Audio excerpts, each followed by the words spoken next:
found these shoes in a bucket. Well, not originally. Let me tell you a quick story. I want to take it back to my college days. When I was about a sophomore, going into my junior year of college, I started getting into sneakers.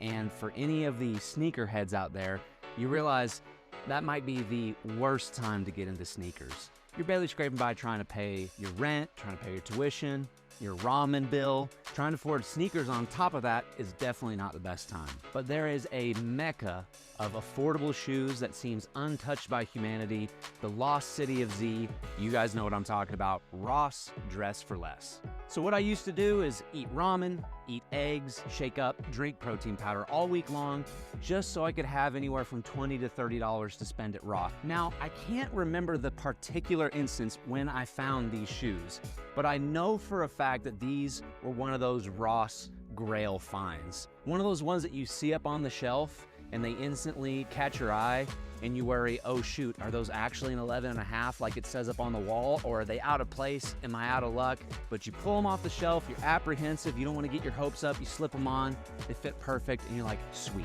Now I can be stunting on campus next week.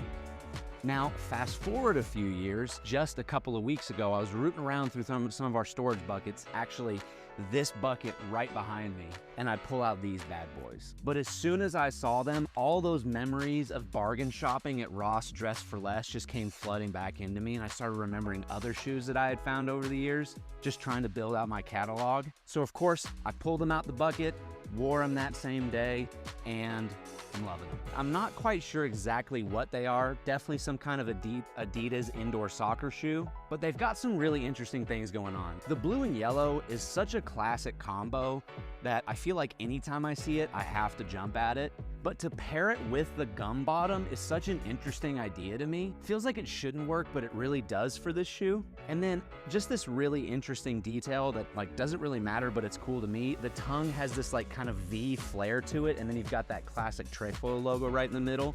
It's not very often that you get to have a treasure hunt for the same thing twice, but I'm really glad that I got to experience that.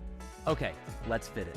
I'm gonna go for more of a summer look with this one, so rather than pants, I'm actually gonna put on shorts. You may not see me put on shorts a whole lot. I've got these really white pasty legs, so I try not to show them off as often as possible. So for the shorts, I'm gonna go with these vintage shorts that I found on eBay a couple of years ago. They've got that blue and yellow and white striping that'll match pretty good with the shorts. Really simple on the socks, not too much flare here, white socks, 3 stripes on them. And then for the top, I'm gonna go, rather than going with blue and yellow again, I'm gonna work in the yellow, but with this black graphic t-shirt that I found a couple of weeks ago. Summer vibes, it's got that melted popsicle on it, pretty cool graphic. And there we go, something for a little bit of the warmer weather.